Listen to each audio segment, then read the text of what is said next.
তো বন্ধুরা, সি প্যানেলে ওয়ার্ডপ্রেস সেটআপ করার পরে ওয়ার্ডপ্রেসের বেসিক কিছু সেটিংস আমাদের ঠিক করে নিতে হবে। তো এজন্য প্রথমে আমাদেরকে আমাদের ওয়ার্ডপ্রেস ড্যাশবোর্ডে আসতে হবে। তো ওয়ার্ডপ্রেস ড্যাশবোর্ডে আসার জন্য আপনাদের ডোমেইন নামের শেষে wp-admin এই অ্যাড্রেসে গেলে আমরা আমাদের ওয়ার্ডপ্রেস ড্যাশবোর্ডে চলে আসব। তো ওয়ার্ডপ্রেস ড্যাশবোর্ডে আসার পরে এখানে সেটিংসে যেতে হবে। তো সেটিংসে গিয়ে আমাদের সাইটের টাইটেল এবং ট্যাগলাইন সেটআপ করতে হবে। এখানে আমি আমার সাইটের টাইটেলটা দিয়ে দিচ্ছি, তো আপনিও আপনার সাইটের টাইটেলটি দিয়ে দিবেন। তো এখানে আপনার সাইটের ট্যাগলাইন দিতে হবে, অর্থাৎ এখানে আমরা যে দেখতে পাচ্ছি এই যে জেনারেল সেটিং, এটা হলো টাইটেল, এবং ব্লগ ওয়ার্ডপ্রেস এই যেটা দেখাচ্ছে এটা হলো ট্যাগলাইন। তো এভাবে আপনার ওয়েবসাইটেও শো করবে।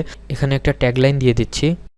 ওকে, তো এবার যদি আমরা সেভ করি, এটা সেটিংসটা দেখার জন্য যে কি পরিবর্তন হলো, তো আমরা দেখতে পাচ্ছি এখানে লার্নিং দেখাচ্ছে, অর্থাৎ সাইটের টাইটেল। এবার যদি একটা নিউ ট্যাবে আমাদের ওয়েবসাইটে যাই, তো এখানে আমরা দেখতে পাচ্ছি লার্ন উইথ নাবিল, অর্থাৎ এটা হলো আমাদের টাইটেল এবং এটা হলো ট্যাগলাইন।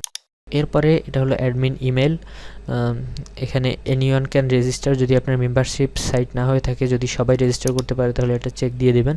তো এখানে হলো নিউ ইউজার ডিফল্ট রোল, মানে নতুন যে ইউজার আসবে তাদের রোলটা কি হবে। তো এখানে বিভিন্ন রোল দেওয়া আছে, তো আপাতত সাবস্ক্রাইবারই থাক।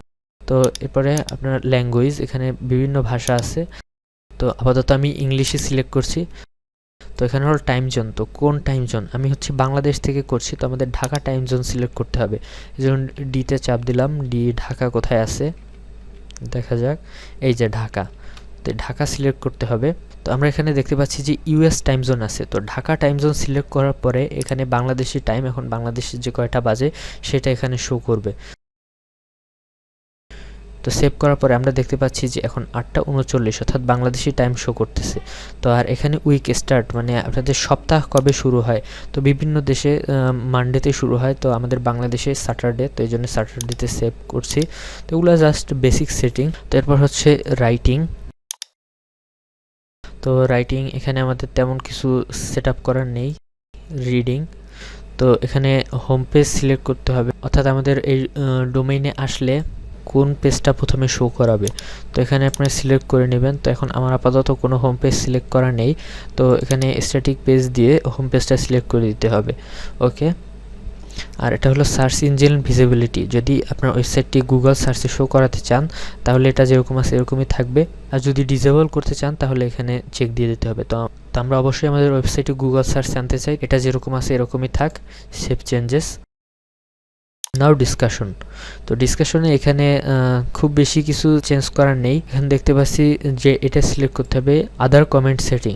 এখানে user must be registered log in into comment, তো অর্থাৎ যদি কেউ কমেন্ট করতে চায় আমাদের সাইটে তাহলে অবশ্যই তাকে রেজিস্টার করে নিতে হবে। তো যাই হোক, সেভ চেঞ্জেস। এরপর মিডিয়া, তো এগুলো কিছুই চেঞ্জ করার দরকার নেই। এরপর সবচেয়ে দরকারি জিনিস যেটা হলো পারমালিঙ্ক। তো এই পারমালিঙ্কটা মূলত আমাদের ওয়েবসাইটের এসইওর ক্ষেত্রে একটা বড় ভূমিকা পালন করে। পারমালিঙ্কে এখানে আমরা দেখতে পাচ্ছি যে by default date and name দেওয়া আছে, অর্থাৎ যদি কোনো পোস্ট হয় তাহলে এই যে আগে ডোমেইন, তারপরে ডেট, তারপরে যে পোস্টের নাম সেটা। তো এটা আমরা এখান থেকে পোস্ট নেম সিলেক্ট করে দেবো, অর্থাৎ যে পেজ বা পোস্টের নাম যে টাইটেলটা থাকবে সেইভাবে শো করাবে, অর্থাৎ এই যে ডোমেইনের নামটা, এরপর এই যে স্যাম্পল পোস্ট, মানে এই পোস্টের নামটা শো করাবে, এখানে কোনো ডেট বা অন্য কিছু শো করবে না। তো এটা এসইওর ক্ষেত্রে খুবই গুরুত্বপূর্ণ।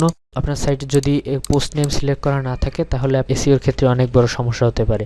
তো যাই হোক, সেভ চেঞ্জ ক্লিক করছি। তো এরপরে এখানে পোস্টে যাই, এখানে বাই ডিফল্ট একটা পোস্ট দেওয়া আছে, তো এটা আমাদের দরকার নেই, তো এটা ডিলিট করে দিচ্ছি, ডিলিট পার্মানেন্টলি। ওকে, তো এগুলোই ছিল মোটামুটি ওয়ার্ডপ্রেস ওয়েবসাইট তৈরি করার পরে বেসিক কিছু সেটিংস। পরবর্তী ভিডিওগুলোতে আমরা আমাদের ওয়ার্ডপ্রেসের অন্যান্য বিষয়গুলো সম্পর্কে জানবো।